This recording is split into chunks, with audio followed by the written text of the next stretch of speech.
Hi, magandang umaga sa inyo mga kasawi. Kamusta na po kayong lahat? Naway nasa mabuti kayong kalagay at mag-iingat kayo palagi mga kasawi. At syempre alam ko na maraming request, maraming nagsabi na bakit hindi na daw ako nagtatopic. So eto na nga, nagpahinga lang talaga ang inyong advisor dahil sobrang grabe po yung aking halos hindi ako makapagsalita dahil nga sa aking lalamunan at tagal ako ng ubo, sipon. So, ngayon naman may ubo pa rin naman ako pero hindi na gano'n kalala talaga sobra.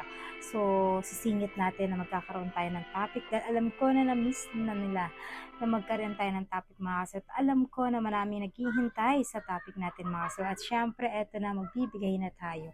Ano ang tatlong sign na hindi ka na talaga mahal ng isang lalaki? Siyempre, ang una mga kasabi ay no effort. Kapag once ang isang lalaki, hindi ka na mahal nito.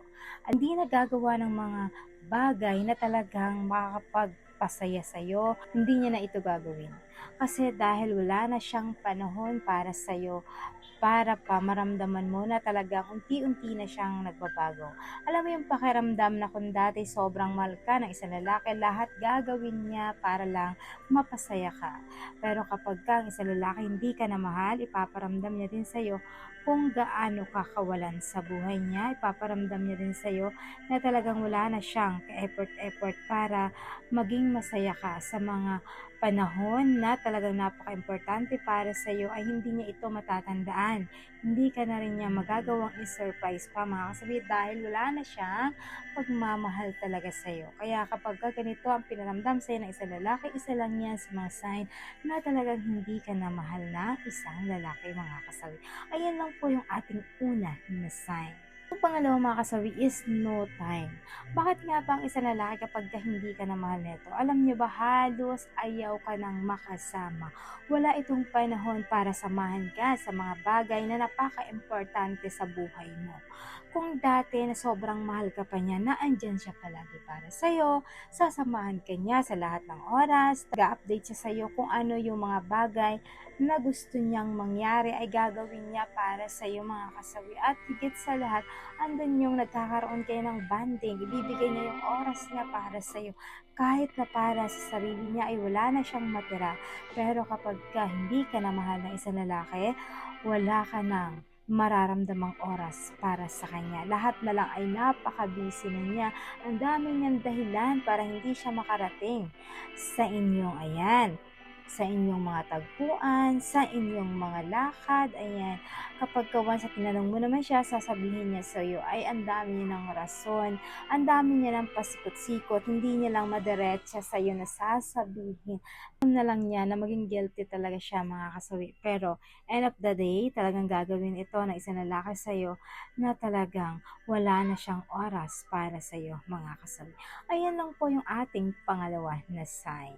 Pangatlo mga kasawi is pinakamasakit para sa ating mga kababaihan. Ayaw ka na niyang makasama. Pag na nagkasama kayo, parang nandidiri na siya. Para bang kapag nilalambing natin siya, hindi na siya marunong magpahawak ng kanyang katawan. Kung hahalikan mo naman siya, ay tutulakin ka na lang. Kung talagang lalambingin mo naman siya, ay naiirita na ito palagi sa'yo. Sasabihin na, ano ba yan? Hawak ka ng hawak, halik ka ng halik. Ayan, dikit ka ng dikit, nakakairita, naalibadbaran ako. Yan yung mga linyahan ng isang lalaki kapag once na wala na silang pagmamahal sa'yo kahit kaunting katiting.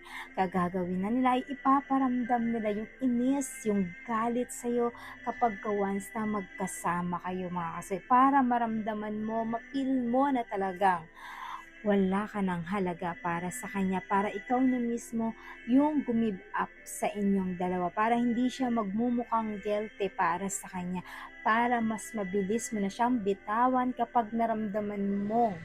Ayan, wala na siyang pagmamahal pa sa iyo mga kasawi. Kasi ganun yung mga kalalakihan.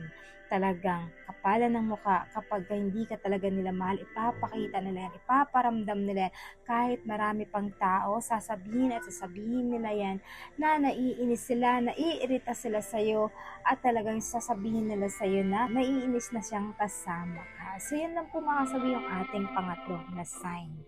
At syempre, hindi mawawala yung aking advice sa topic na ito. Lagi niyo tatandaan sa mga kababaihan. Kapag once na 1, 2, 3, pinaramdam sa inyo ng isang lalaki. Eto lang, napakasimpleng sabihin mo. Kung ayaw mo na para sa akin, mas maganda na maghiwalay na tayo. Kasi wag na natin pahabain pa ang ating relasyon kung talagang wala ng pagmamahal tayo sa isa't isa. Kung hindi mo na ako mahal, bitawan mo na lang ako. Sabihin mo ng mas maaga para naman hindi ako umasa na talagang mahal mo pa rin ako pero ikaw pala ay nagmamahal na sa piling ng iba, mga kasawi. Napakasimple lang yun na sabihin natin sa kanila para naman mas secured yung damdamin mo na hindi ka na masasaktan ng paulit-ulit kasi the more na talagang nagbubulag-bulagan tayo na hindi na tayo mahal ng isang lalaki, the more na nasasaktan tayo ng todo. Kasi nga kinikip natin sa sarili natin, nag-hope tayo na ay mahal ako ng lalaking to. Baka nabibigla lang siya, wala lang siya sa mood. Ayan, kasi ganyan yung mga thinking nating mga kababaihan kasi feel natin na baka wala lang silang sa mood. Pero hindi nyo ba alam, sa araw-araw ng ginawa nila para sa inyo, sa atin na ganito, pinaparamdam na lang nila talaga na wala na tayong halaga para sa kanila. Kaya mas maganda na talagang hindi tayo maging bulag sa sitwasyon.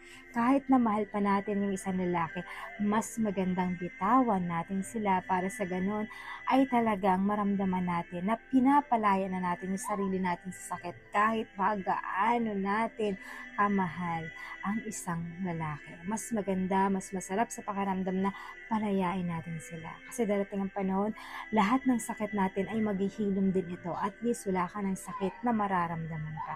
So yun lang po mga kasabi yung aking advice. Maraming salamat po sa patuloy na pagsuporta niyo sa akin sa walang sawang pag-share ko home.